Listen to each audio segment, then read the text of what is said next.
मेरे सर में तेज़ दर्द होने के कारण मेरे भांजे ने मेरे सर की मसाज की, जिससे मुझे सुकून मिला। उसके बाद मैं रोज़ अपने भांजे से ही सर की मसाज कराने लगी।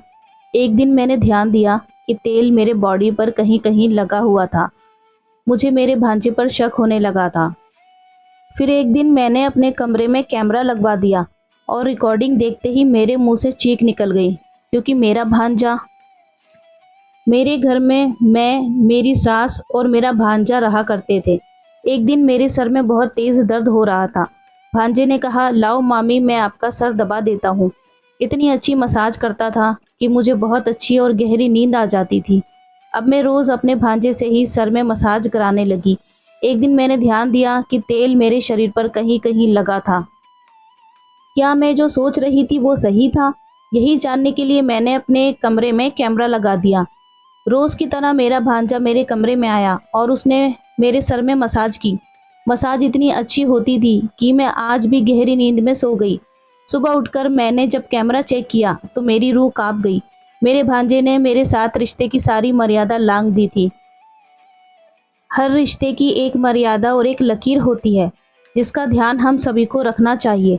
मेरा भांजा मेरे लिए भाई जैसा था, इसलिए मेरे मन में उसे लेकर कभी कोई गलत ख्याल नहीं आया। अब जो कुछ मुझ पर गुजर चुका था, उसको बोलना बहुत मुश्किल है। बात यही थी कि पिछले कुछ दिनों से मेरे सर में बहुत तेज़ दर्द होता है। डॉक्टर को भी दिखाया था, पर दवाइयों का कोई असर नहीं हो रहा था। मेरे सर में इतना दर्द रहता था कि मैं कई-कई रात तक सो नहीं पाती थी। समय बिताने के लिए मैं पूरे घर में इधर-उधर घूमा करती थी। मेरे भांजे से मेरे बहुत अच्छे रिश्ते थे, क्योंकि वो हमारे घर में बचपन से ही रहता था। वो अपने घर अपने मम्मी-पापा के पास कॉलेज की छुट्टियों में जाता था। मैं अपने भांजे के साथ काफ़ी घुल-मिल गई थी। लगता ही नहीं था कि वो मेरा भांजा है। मुझे मेरे छोटे भाई जैसा लगता था। एक दिन रात को मेरे सर में बहुत तेज़ दर्द था और मैं दर्द के मारे अपने कमरे में बैठी रो रही थी। तभी मेरे रोने की आवाज़ सुनकर मेरा भांजा मेरे कमरे में आया और मेरे पास आकर पूछा, मामी क्या हुआ आपको? क्यों रो रही हैं? मैंने कहा, मेरे सर में बहुत तेज़ दर्द हो रहा है। दवा लेने से भी ठीक नहीं हो रहा। वो कहने लगा, लाओ मामी मैं आपके सर की मालिश कर देता हूँ। आपको इससे आराम हो जाएगा। वो तेल की शीशी लेकर मेरे कमरे में आया और मेरे सर की अच्छी तरह से मालिश करने लगा। थोड़ी ही देर में मुझे दर्द से आराम हो गया। उसके बाद वो कहने लगा, मामी मालिश मैंने अच्छे से कर दी है, लेकिन एक कप चाय भी मेरे हाथ का पी लो और भी अच्छा लगेगा। मैंने कहा, वेद बहुत रात हो गई है, कल सुबह तुम अपने हाथ की चाय पिला देना। उसने कहा, कोई बात नहीं मामी, मैं अभी बनाकर लाता हूँ। फिर वो 2 कप चाय बनाकर लाया और फिर हम दोनों ने साथ में बैठकर चाय पी। उसके बाद वो अपने कमरे में सोने चला गया और मैं भी सो गई। उसके हाथ में जैसे जादू था। काफ़ी दिनों बाद मुझे इतनी अच्छी नींद आई थी। सुबह जब मेरी आँख खुली तो सुबह के 9 बज रहे थे। मैं जल्दी से वॉशरूम में नहाने चली गई। जब मैं नहा रही थी तो मेरी बॉडी पर कहीं-कहीं तेल लगा हुआ था। फिर मैंने सोचा, मेरे बालों में जो तेल लगा हुआ है, उससे मेरे हाथों में लग गया होगा और हाथों में से पूरी बॉडी पर लग गया होगा। मैंने इतना उन बातों पर ध्यान नहीं दिया। मेरी शादी के 2 साल हो गए हैं। ये 2 साल बहुत ही अच्छे गुज़रे थे। मेरा भांजा मेरे लिए मेरे छोटे भाई जैसा था। हमेशा वो मामी-मामी कहकर मेरे आगे-पीछे घूमता रहता था। वो तो बड़ा हो गया था, लेकिन उसमें बहुत बचपना था। मेरे पति ने भी हमेशा इसे अपने छोटे भाई जैसा ही प्यार दिया था। मेरे पति अपनी जॉब को लेकर दूसरे शहर में रहते थे। कुछ महीने पहले ही उनका ट्रांसफ़र हुआ है। पहले वो मेरे साथ ही रहते थे। उन्होंने मुझे यहाँ से जाते समय वादा किया था कि मैं उनके भांजे का ध्यान रखूँ, क्योंकि वो जब से पैदा हुआ था तभी से यहाँ रहता था और वो अपने घर नहीं जाना चाहता था। उसका लगाव हम लोगों के साथ हो गया था। इसलिए मेरे पति का भी अपने भांजे से कुछ ज़्यादा ही लगाव था।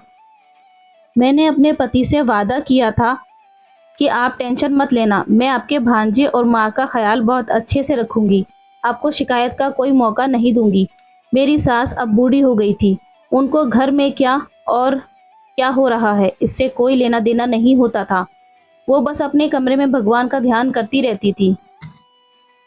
मेरा भांजा भी कॉलेज चला जाता था और मैं अकेली रह जाती थी। वह जब शाम को वापस कॉलेज से आता था, तब घर में मानो रौनक सी आ जाती थी। फिर वह आते ही शुरू हो जाता था, मामी मेरे कॉलेज में आज ये हुआ वो हुआ।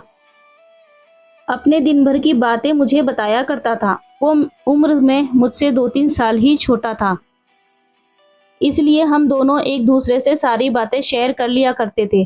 बहुत अच्छी दोस्ती हो गई थी हमारी। वह भी मेरी छोटी छोटी बातों का अच्छे से ध्यान रखता था। मेरे बिना तो उसका कोई काम ही नहीं होता था। घर के सारे छोटे से बड़े काम मेरा भांजा ही किया करता था और उसके बाद का सारा वक्त हम दोनों साथ में ही गुजारते थे। एक बार मुझे ऐसा महसूस हुआ कि वो मेरे पति को पसंद नहीं करता, क्योंकि जब भी मैं अपने पति की तारीफ करती या उनके बारे में कोई भी बात करती तो वो खामोश हो जाता था या फिर मुंह बना लेता था। लेकिन मैंने कभी इस बात पर ज्यादा गौर नहीं किया और ना ही उससे कोई सवाल किए। कुछ समय बाद मुझे इस सवाल का भी जवाब मिल गया। मेरी सास को तो पूजा पाठ करने से ही फुर्सत नहीं मिलती थी। हालांकि मेरी सास अच्छी थी, मुझे किसी भी चीज़ के लिए टोकती रोकती नहीं थी, लेकिन मुझे पति की याद बहुत आती थी। मैं उनको बोलती भी थी कि मुझे अपने पास कब बुलाओगे। वो कहते, अभी मेरे लिए नई जगह है, तुम कुछ दिन इंतज़ार करो। मेरे लिए इंतज़ार के अलावा और कोई दूसरा रास्ता नहीं था। मेरा सर दर्द ने तो मुझे परेशान करके रखा हुआ था। मैं दवा लेकर थक गई थी, लेकिन सर दर्द ठीक ही नहीं होता था। जब से वेद ने मालिश करना शुरू किया, मुझे बहुत सुकून मिलने लगा। एक दिन मैंने वेद से कहा कि मैं कुछ दिनों में तुम्हारे मामा के पास चली जाऊंगी और वहां जाकर किसी अच्छे डॉक्टर से सर दर्द का इलाज करवाऊंगी। इतना सुनते ही वेद बोला, मामी आप चली जाओगी तो मेरा मन नहीं लगेगा। आप तो जानती हो ना, आपके बिना मेरा मन नहीं लगता है। उसकी ऐसी मासूमियत भरी बातें सुनकर मैं जोर जोर से हंसने लगी। अगर सही बताऊं तो मैं उसे वाकई मेरी आदत हो गई थी और मुझे भी उसकी, क्योंकि हम दोनों ज्यादा वक्त साथ में ही बिताते थे।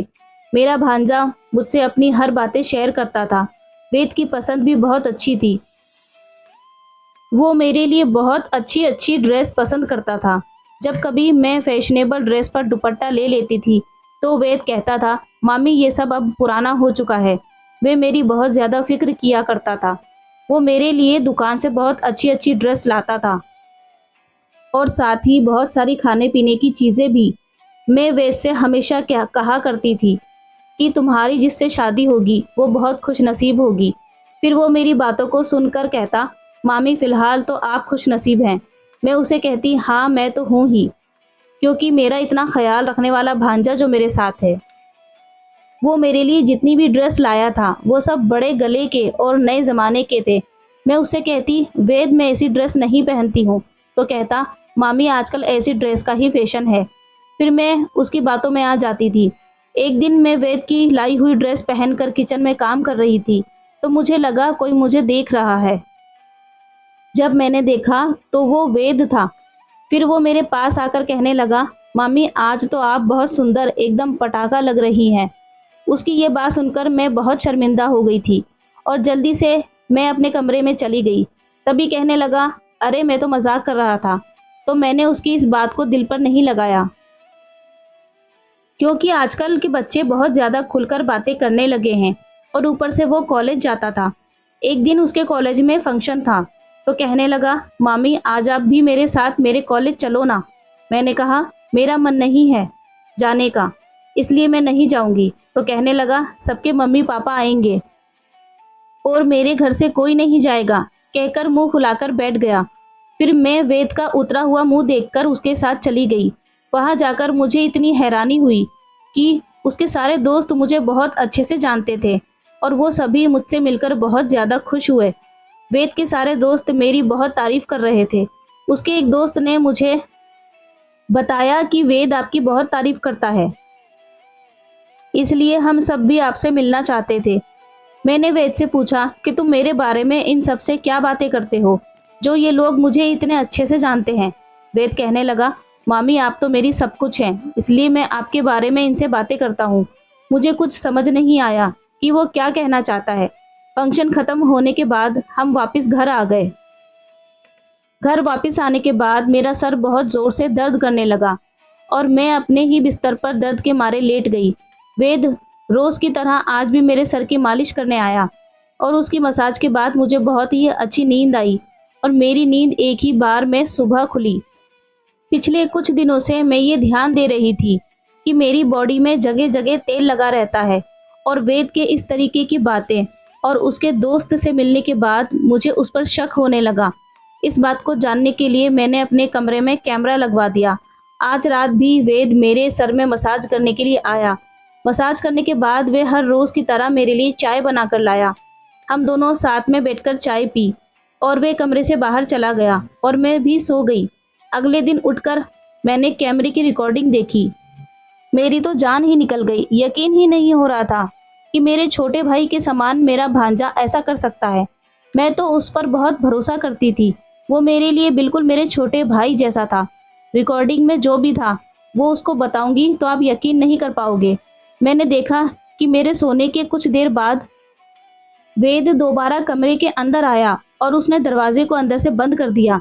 वे बहुत ही धीरे कदमों से चल रहा था और फिर मेरे करीब आ गया था। इसके आगे जो हुआ वो बताते हुए भी मुझे शर्म आ रही है। कुछ देर तो वो मुझे खामोशी से देखता रहा। उसके बाद उसने अपनी उंगलियां मेरे चेहरे पर चलाना शुरू की और फिर मोबाइल फ़ोन लेकर मेरी बहुत सारी फ़ोटो निकाली, और उसके बाद उसने अपनी सारी हदें पार कर दी। मेरे साथ उसने बहुत ही गलत किया, जो कि नहीं होना चाहिए था। मैं बेहोश पड़ी हुई थी और वो बहुत देर तक कमरे में रहा, फिर कमरे से बाहर चला गया और मेरी इज्जत को बुरी तरह से मसल गया था।